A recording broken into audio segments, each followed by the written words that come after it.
A second day of talks between Israeli and Lebanese officials is taking place in Washington, D.C. Despite ongoing Israeli attacks and ceasefire violations in Lebanon, both delegations, including each country's ambassador to the United States, arrived at the State Department on Friday morning for the continued discussions, the third round of direct negotiations between the two sides this year.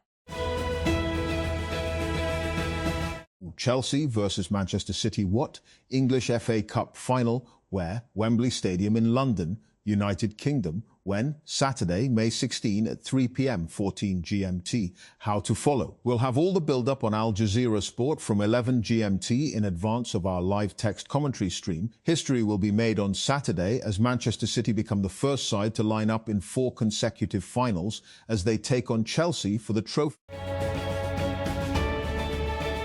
BRICS alliance of major developing economies has failed to issue a joint statement after their 2-day meeting in India, amid internal divisions over the Iran war, which is affecting several members. India hosted the foreign ministers' meeting in New Delhi and currently chairs the alliance. BRICS brings together core members Brazil, Russia, India, China and South Africa, as well as newer members Ethiopia, Egypt, Iran, Indonesia and the UAE. 3 people died in a hantavirus outbreak on a cruise ship, provoking global concern and reviving memories of COVID-19. Experts stress it is not the same virus, but after the pandemic, trust is fragile. What does the ordeal for the cruise ship passengers reveal? In this episode, the United Arab Emirates is fast-tracking the construction of a new pipeline which will double the export capacity through Fujairah, a port city in the country's east. As Gulf nations seek to bypass the Strait of Hormuz, Crown Prince Sheikh Khaled bin Mohammed bin Zayed announced the acceleration of the West East Pipeline project to meet global demands. At an executive meeting held by the Abu Dhabi National Oil Company, ADNOC, on Friday.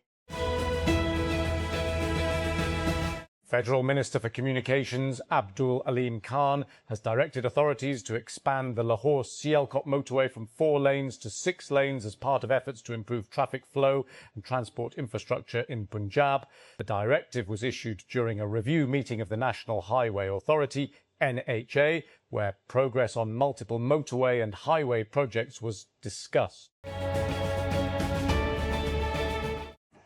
Federal Minister for Communications Abdul Aleem Khan has directed the construction of 2 new 6-lane motorway sections in Punjab as the government moves to expand the country's motorway network. The minister ordered that the Sialkot-Karian and Karian-Rawalpindi sections. The directives were issued during a review meeting of the National Highway Motorways, attended by senior officials of the National Highway Authority, including the Communications Secretary and the NHA Chairman. Princeton researchers have built a 3D device that combines living brain cells with advanced electronics in one system. The device uses computational methods to recognize electrical patterns and may help researchers study brain function, neurological disease and low-power computing. Pakistan's new currency notes may face delays after the government returned the proposed designs to the State Bank of Pakistan, SBP for furtherance. According to SBP Governor Jamil Ahmad, the governor said the central bank had already submitted the new currency note designs for approval. But the government asked for certain changes and refinements before granting final clearance. Islamabad. The Senate on Friday witnessed a war of words over the health and treatment of PTI founder Imran Khan and the conditions of political prisoners, with opposition members demanding an independent committee to visit jails and the government advising legal recourse for any relief. PTI Senator Azam Swati said the PTI founder had lost sight in one eye and called on the state to grant him and his wife their basic human rights as Pakistani citizens. Russia and Ukraine exchanged 205 prisoners of war on Friday, hours after rescue workers ended their search of a destroyed block of flats in Kyiv, in which 24 people were killed, including 3 girls. Most of the Ukrainian prisoners had been held since 2022, said President Zelensky. US President Donald Trump has said he has made no commitment either way on Taiwan during talks with China's President Xi Jinping on the flight back to Washington after the two-day summit in Beijing. Trump told reporters the pair had talked a lot about Taiwan, a self-governing island, which China claims as part of its territory and has not ruled out taking by force. The United Arab Emirates and India have signed pacts on defence, energy and shipping during Prime Minister Narendra Modi's visit to the Gulf state on Friday, as both countries seek to deepen their relationship amid heightened tensions between Abu Dhabi and Tehran. The agreements were signed on Friday during a meeting between India's Modi and UAE President Sheikh Mohammed bin Zayed Al Nahyan in Abu Dhabi, the latest in a series of steps to strengthen ties between the two countries. President Trump and a delegation of US officials left Beijing on Friday after 2 days of high-level talks with the Chinese government, led by President Xi Jinping. Before boarding Air Force One, White House staffers and reporters had to surrender various items collected during the trip, including staff burner phones, credential badges, and lapel pins issued by China. Those travelling on Air Force One threw those objects in a bin at the bottom of the plane stairs, according to a journalist in the White House press pool. The largest electrical grid in the US, the PJM interconnection, saw prices nearly double over the last year, according to a report published yesterday by an independent monitor. The culprit? Data centres. Wholesale prices for 1 megawatt-hour of electricity rose to 136.53 cents, up from 77.78 at the same time last year. Crane's Chicago business was first to report on the spike. Monitoring Analytics, the independent market monitor that serves as a sort of watchdog for the PJM grid, pointed the finger at data centers and PJM's failure to handle their surging demand adequately. On Friday, OpenAI launched a new set of personal finance tools in preview for ChatGPT Pro subscribers in the US, letting them connect their accounts and ask questions ranging from spending analysis to future financial planning. OpenAI has partnered with the financial connection service Plaid to manage the account connections. Users can connect to over 12,000 financial institutions, including Schwab, Fidelity, Chase, Robinhood, American Express, and Capital One. Once users connect these accounts, they will see a dashboard of their portfolio performance, spending, subscriptions, and upcoming payments.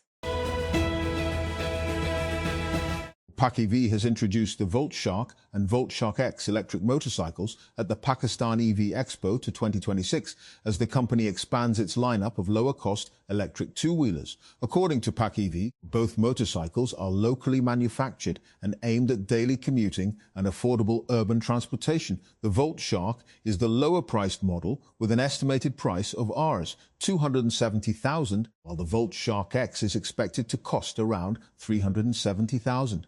PAC-EV claims the Volt Shark offers a driving range of up to 100 kilometers, while the Volt Shark X is expected to deliver a claimed range of up to 150 kilometers on a full charge.